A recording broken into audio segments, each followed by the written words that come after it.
mga magulang, at mga minamahal na kapatid sa pananampalatayang Islam, purihin natin si Allah sapagkat tayo ay mga mananampalatayang ginabayan ni Allah. Sa dinami-dami ng mga tao sa mundo, ay iilan lamang ang nilagay ni Allah subhanahu wa ta'ala sa tamang landas, sa tuwid na landas. Iilan lamang ito na nilagay ni Allah subhanahu wa ta'ala. Kaya't marapat sa atin na kapag tayo ay nilagay ni Allah subhanahu wa ta'ala sa gabay na ito, ay pangalagaan natin ito. Ang sabi ng Rasul sallallahu alaihi wasallam sa isang hadith, man qala ashhadu an la ilaha illallah wa ashhadu anna Muhammadan Rasulullah wa ashhadu anna Isa Abdullah wa Rasuluh ila akhir al-hadith. Ang sabi ng Rasul sallallahu alaihi wasallam, sino man daw anya ang magsabi ng la ilaha illallah, na siya'y sumaksi ng la ilaha illallah, na sumaksi siya na si Muhammad ay Rasulullah, na sumaksi siya na si Isa ay Rasulullah, ay papapasukin siya ni Allah subhanahu wa ta'ala min ayyi abwabil jannati thamaniya sya'a. Ay pipili siya o papapasukin siya ni Allah sa 8 pintuan ng paraiso, saan man naisin ni Allah subhanahu wa ta'ala papasukin siya dito. Ito ang sinabi ng Rasul sallallahu alaihi wasallam na ating pinangahawakan, na kapag tayo ay nagsabi ng la ilaha illallah Muhammad Rasulullah, ang ating syahada, ay tayo ay mga tinatawag na ahlul jannah, mga tao ng paraiso, mga tao na nilagak ni Allah subhanahu wa ta'ala na maikadar na makapasok sa paraiso. Ngunit, etong la ilaha illallah na ito, na siyang nagsanhi sa atin bilang mga mananampalataya, ay kailangan natin pangalagaan. Sapagkat kung hindi natin ito pangangalagaan, kahit na pa, bigkas ka ng bigkas ng la ilaha illallah Muhammad Rasulullah, kung hindi mo pinangangalagaan ang mga hinihiling nito, ay wala itong magiging tulong sa iyo. At hahayaan ni Allah subhanahu wa ta'ala na ikaw ay mamamatay na hindi mo ito mabibigkas sa iyong huling hininga. Kaya nga naman ang ating mga ulama, alhamdulillah, ay naglagay ng mga tinatawag na mga syurut o mga kondisyon na para tayo ay mapanatili natin sa ating mga puso, sa kilos, sa gawa, ang la ilaha illallah. Hindi lang ito, ang la ilaha illallah ay binibigkas lamang ng ating mga bibig, sapagkat ang kamalul iman, ang kaganapan ng iman, ay ang siyang nutqul bil lisan, ang sinasabi ng bibig, ang nilalaman ng mga puso, at ang kinikilos ng ating katawan. Yan ang sabi ng mga ulama na sangkap ng ganap na pananampalataya. Hindi pwedeng binibigkas lang natin ang la ilaha illallah pero wala sa puso natin at wala sa ating mga kilos. Hindi ito ang ganap na iman. At ang magpapasok sa atin sa Jannah na bitbit natin ang la ilaha illallah ay ang kumpletong pananampalataya, ang kumpletong ganap na pananampalataya. At ang sabi ng mga ulama, mayroong mga kondisyon, mga syurut na kailangan natin taglayin nang sa gayon manatili sa atin ang la ilaha illallah. Awaluha, ang unang-una sa kanya ay ang ilm, ang kaalaman. Sabi ng Allah subhanahu wa ta'ala, fa'lam annahu la ilaha illallah wastaghfir li dhanbi. Sabi ni Allah, fa'lam, ang unang-unang kondisyon, dapat malaman mo kung ano ang pakahulugan ng la ilaha illallah. Dapat magkaroon ka ng kaalaman sa kahulugan ng la ilaha illallah at kung ano ang mga hinihiling nito. Kaya marapat sa ating mga Muslim, ang unang kondisyon para mapangalagaan natin ang ating iman, para mapangalagaan natin ang kalima, ang la ilaha illallah sa atin, dapat naiintindihan natin ito, alam natin ang ibig sabihin nito, at alam natin ang mga hinihiling sa atin ito. At ang ibig sabihin ng la ilaha illallah ay walang Diyos na dapat sambahin, unang-una. Wala kang sasambahin illallah, at lahat ng anumang klase ng pagsamba sa ibang Diyos-Diyosan ay dapat mong itakwil. Yan ang ibig sabihin ng la ilaha illallah na dapat na maintindihan ng mga Muslim na sa kanilang isabuhay nila. Pinakamahalaga ang ilm. At sabi ng mga ulama, ang ilm ay kabaligtaran ng jahal, ng kamangmangan.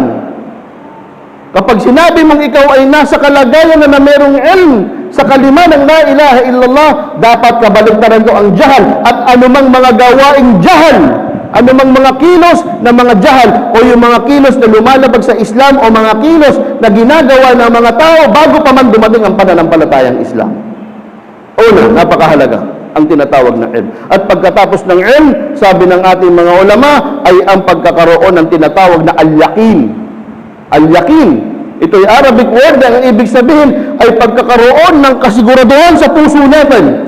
At hindi daw anya darating ang yaqin, ang surety, ang kasiguraduhan sa puso natin ng patungkol sa la ilaha illallah hanggat hindi tayo nagkakaroon ng sapat na kaalaman. Kaya ito'y may mga kinalaman sa bawat isa.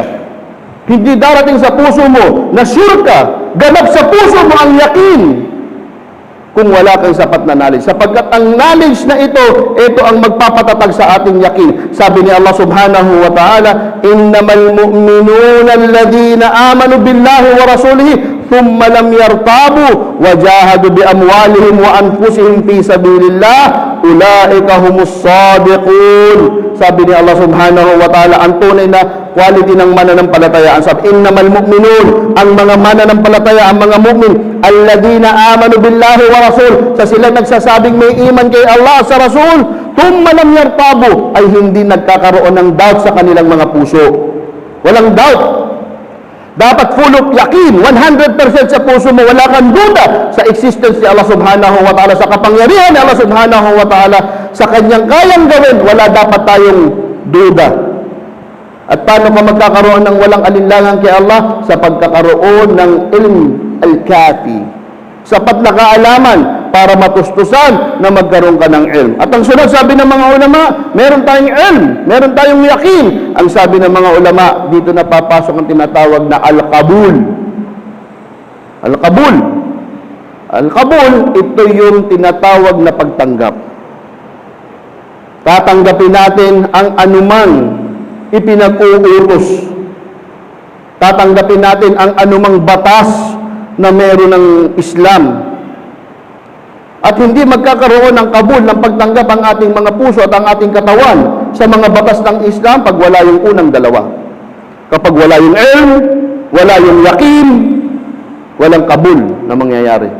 Kung hindi ka nagkaroon ng kaalaman, kung wala kang tinatawag na kasiguraduhan, walang pag-aalinlangan sa puso mo, hindi darating sa iyo yung pagtanggap. Kaya marami tayong mga kapatid ngayon, hindi alam bakit hindi niya ginagawa yung sala ng 5 beses isang araw. Ayuno sa buwan ng Ramadan. Kasi bakit walang pagtanggap? At kapag walang pagtanggap, baka meron kang alinlangan sa puso mo tungkol sa kapangyarihan at pag-iral ni Allah subhanahu wa ta'ala. At kapag may alinlangan, baka kulang sa ilm. Baka ayaw natin mag-aral. Kaya kailangan tignan natin ang sarili natin. Kung hindi ang tao sumusunod sa mga batas, ayaw maghijab, ayaw magsala, walang kabul, walang pagtanggap. At kapag walang pagtanggap, huwag natin sabihin na meron kang 100% na yakin sa puso mo kung walang pagtanggap. At kapag may walang yakin, walang knowledge, babalikan lahat sa paghahanap ng kaalaman. At ang sunod, sinabi ng mga ulama, ito yung ganap na papasakop o pagsunod, yung tinatawag sa Arabic na al-inqiyad. Pagsunod, pagpapaakay. Ang sabi ng mga ulama, ang inqiyad, ang similitude niya ay para kang nagpapaakay sa bulag. O nagpapaakay ka, bilang bulag na may nag-aakay sa'yo. Kung ikaw bulag at may nag-aakay sa'yo, nagtatrust ka dun sa nag-aakay sa'yo. Nasaan ka niya dalhin, dun ka pupunta. Yun ang isang tao sapagkat tayo ay hindi nakakakita ng malinaw kung ano ang realidad at ang dapat na mag-akay sa atin ang Islam. Pagsunod. Ang sabi ng mga ulama, ang pagkakaiba ng kabul at ang inqiyad, ang kabul tinanggap mo. Ang inqiyad kapag ini-implement mo na. Kapag ginagawa mo na. Kaya kapag ikaw ay nagsasala na ng 5 beses isang araw, naghihijab ka kahit wala ka sa loob ng masjid, nasa iyo yung inqiyad. Ibig sabihin, nagpapaakay ka, nagpapasakit ka. Kung ano man ang iutos na sabihin ng batas ng Islam, sumusunod ka.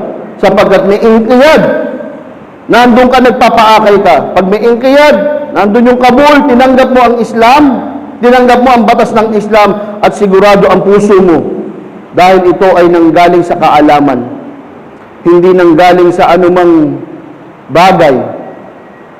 May mga Muslim sa atin, nilagay ang kanilang iman sa maling kalalagyan nito. Kaya nang ito ay nagkaroon ng mga fitna, na mga pagsubok, ay iniwan pati ang kanilang pananampalataya. Nilagay sa kaibigan, nilagay sa makamundong bagay, nilagay sa salapi, imbis na ilagay sa ilm. Yun ang pinakamahalaga, unang-una. Ad-din mabniyun alal ilm. Sabi ng mga ulama, ang dinul Islam, ang relihiyong Islam ay binuo sa kaalaman. Kaya nga naman ang ating pananampalataya ay unang-una ipapatong mo sa knowledge. Pag nagkaroon ka ng knowledge, magkakaroon ka ng yakin. Sa ilm continuous, marami tayong katanungan, nasasagot, tumataas ang iman natin. At magkakaroon tayo ng yakin sa puso natin. At kapag meron na tayong yakin, wala na tayong alinlangan sa kagandahan ng Islam, sa kapangyarihan ni Allah subhanahu wa ta'ala, sa kanyang reward, sa kanyang parusa. Ito'y yakin sa puso natin, nandun ang pagtanggap, nandun ang kabul, nandun ang intiyad. Gagawin mo siya, tatanggapin mo siya, at tutuparin mo siya. Kaya nga naman, kapag meron tayong mga kapatid, nakikita natin na may kulang, dito natin siya i-gauge. Bakit ba ayaw magsala? Wala bang ingkiyad sa kanya? Wala bang pagpapaakay? Kapag wala ang isa sa mga sangkap nito, walang silbi na magsabi ka ng la ilaha illallah. Sapagkat ang sabi ng mga ulama, dapat kumpleto lagi ang sangkap ng iman na tatlo. Dapat kung ano yung nilalaman ng ating puso, sinasabi ng ating dila at kinikilos ng ating katawan. Ito ang ating pananampalataya. Ito ang ating paniniwala. Kaya dapat bago natin sabihin na tayo ililigtas ng la ilaha illallah, dapat alamin natin itong mga kondisyong ito. Ito ay 4 mula sa 7 mga kondisyon na nilagay ng mga ulama para sa atin magkaroon tayo ng guidelines ng susundin nang sa gayon mapanatili natin ang ating pananampalataya, mapanatili natin ang tauhid, mapanatili natin ang kalimat la ilaha illallah sa ating puso, at masasabi natin kapag taglay natin itong mga kondisyong ito at nagagawa natin itong mga kondisyong ito, alam natin na ang la ilaha illallah sa ating puso ay nasa tamang kalalagyan ito. Hindi lang sa salita. Pag alam natin na meron tayong ilm, nagkakalat tayo lagi ng kaalaman na nandun ang al-yakin, nandun ang kabul, nandun ang inqiyad, nandun ang mga sangkap na ito, ay tunay nga na nasa tama ang ating pananampalataya at nasa tamang lugar ang ating kalimat la ilaha illallah. At idua natin kay Allah subhanahu wa ta'ala na nawa ay huwag tayong ialis sa tamang guide, sa tamang landas, sa tamang pagkakaunawa ng la ilaha illallah, at ito ay ibigkas ng ating bibig kasabay ng paglaman ng ating puso sa pagmamahal dito, at kasabay nito ay ang pagsunod sa mga ipinag-uutos ng pananampalatayang Islam. Wa aqulu qawli hadha wa astaghfirullaha li wa lakum wa li sa'iril muslimina min kulli dhanbin fastaghfiruhu fa innahu huwal ghafurur rahim. Ang sunod sa mga kondisyon para mapanatili sa atin ang la ilaha illallah ay ang tinatawag na as-sidq. Kanina, sa naunang bahagi, ito ay siyang mga asas, sabi ng mga scholars. Foundation. Ngayon, ang natitirang 3 ay siyang magiging support. Support para mas mapatatag pa natin ang ating la ilaha illallah sa ating puso. Ang sunod, ang sabi ng mga ulama, as-sidq. Qala Rasul sallallahu alaihi wasallam, isang hadith ito na sinabi ng Rasul sallallahu alaihi wasallam, na sino man daw anya ang magsabi ng la ilaha illallah sidqan min qablihi illa harramahu Allahu 'alan nar. Sabi ni Allah subhanahu wa ta'ala sa isang hadith na binigkas ni Propeta Muhammad sallallahu alaihi wasallam, na sino man daw anya ang nagsabi ng la ilaha illallah sadiqan, sidqan, totoo, walang halong pagsisinungaling sa kanyang puso, tapat sa kanyang puso, ang sabi ng Rasul sallallahu alaihi wasallam ay ipagbabawal sa atin ni Allah subhanahu wa ta'ala ang apoy ng impyerno. Bawal. Hinaram ni Allah subhanahu wa ta'ala na magagpian ng apoy, ng impyerno ang sino man na totoo sa kanyang puso yung kanyang kalima, yung kanyang la ilaha illallah. Kaya pagkatapos natin magkaroon ng ilm, kaalaman, nagkaroon tayo ng yakin, nagkaroon tayo ng kasiguraduhan sa ating puso na walang alinlangan, at nagpasakop tayo sa pamamagitan ng al-qabul, pagtanggap, wal-inqiyad, nagpagpapaakay, ang pampalakas para maging matatag ang la ilaha illallah sa ating puso ay ang pagiging makatotohanan, totoo sa ating puso. Maging totoo tayo. At kapag tayo ay totoo sa ating kalima, sa ating la ilaha illallah, ay ipinagbabawal sa atin na madikitan tayo ng apoy ng impyerno, pinagbawal ni Allah subhanahu wa ta'ala. Ang sunod ay ang al-ikhlas.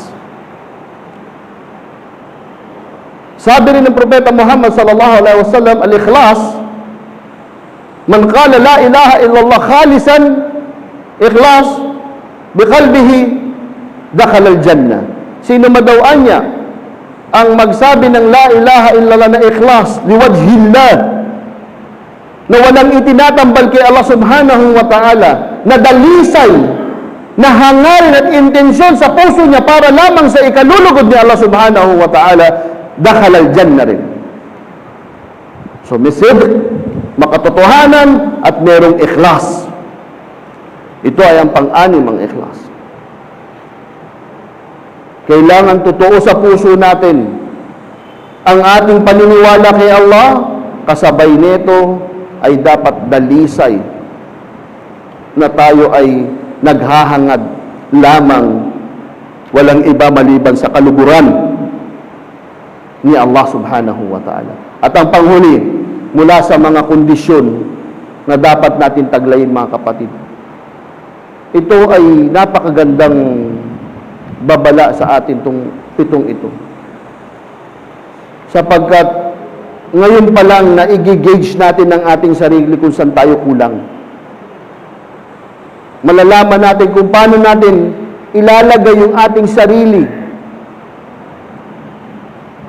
Kung yung la ilaha illallah ba na binibigkas ko sa araw-araw, o shahada ko bilang ako naging isang Muslim, ay napapangalagaan ko ba? Sa pamamagitan ng pitong ito na dinidiscuss natin, ay tunay nga na mapapangalagaan natin ang ating la ilaha illallah sa ating puso. Ang panghuli, ang tinatawag na al-mahabba, ang pagmamahal, yung tunay na pagmamahal. Sabi sa Quran, wa minan nasi may yattakhidu min dunillahi andadan yuhibbunahu kahubbillah walladina amanu ashaddu hubban lillah. Ang sabi sa Quran, ang mga tao, wa minan nas may yattakhidu min dunillahi andadan yuhibbunahum kahubbillah. Sabi ng mga tao, anya, minamahal din daw anya nila si Allah. Minamahal din daw anya nila. Pero nagtuturing sila ng ibang Diyos-Diyosan. Nagtuturing sila ng ibang Diyos-Diyosan. Samantalang, walladina amanu ashaddu hubban lillah. Ngunit ang mga silang sumasampalataya, meron silang mas higit na pagmamahal kay Allah subhanahu wa ta'ala, sapagkat tayo hindi nagtatambal. Sapagkat kahit ang mga hindi mga mananampalataya at hindi mga Muslim, sinasabi nila mahal din nila si Allah, mahal nila ang Diyos. Pero ang mga mu'minin, ang mga Muslimin, asyaddu hubban lillah, mas mataas ang ating uri ng pagmamahal kay Allah. Ito yung mas mahal pa natin sa ating sarili. Ito ang tunay na iman. Mas mahal pa natin si Allah at ang kanyang sugo. Sila hindi. Mas mahal nila ang kanilang sarili. Oo, may pagmamahal sila sa Diyos. May pagmamahal sila sa mga propeta. Pero mas mahal nila ang kanilang mga sarili. Hindi tulad ng mga mu'min, mas mahal natin si Allah at mas mahal natin ang Rasulullah kaysa sa ating mga sarili. Ito ang pangaral sa atin ng ating mga ulama para mapangalagaan natin ang ating la ilaha illallah. Tunay na ang la ilaha illallah ang siyang pinakadakilang salita, pinakadakila sa lahat ng nilalang, sapagkat ito ay siyang dahilan ng lahat ng umiiral na ito. Siyang dahilan kung bakit nagpadala ng mga sugo. At siyang naglagay sa atin sa tamang hidayah, sa tamang guidance, sa tamang landas. Ngunit mali na ito'y bigkasin lang natin sa bibig natin at hindi natin tuparin ang mga hinihiling nito. Huwag natin akalain o isipin na binigkas natin ito pero sinawalang bahala natin ang mga kondisyon na magpapatatag nito ay na mapanghahawakan natin o mapanghahawakan tayo ng la ilaha illallah. Kung ito ay bibigkasin natin, marapat na tuparin natin ang kanyang mga hinihiling. Tuparin natin ang mga ipinag-uutos nito. Tuparin natin ang lahat ng mga hinihiling nito. Nang sa gayon, matawag tayo ng mga tunay na mga sumasampalataya. Nang sa gayon, masabi natin yung aya na sinabi natin kanina sa ayat ng taqwa, Ya ayyuhalladina amanu taqullaha haqqa tuqatihi wala tamutunna illa wa antum muslimun. O mga mananampalataya, matakot kayo kay Allah ng tunay na pagkatakot. Tunay. At huwag natin hahayaan na tayo ay darap na ng kamatayan, maliban na lang tayo ay mga tunay na mga sumasampalataya o mga tunay na Muslim na nasa puso natin ang la ilaha illallah kasabay ng mga kondisyon ito.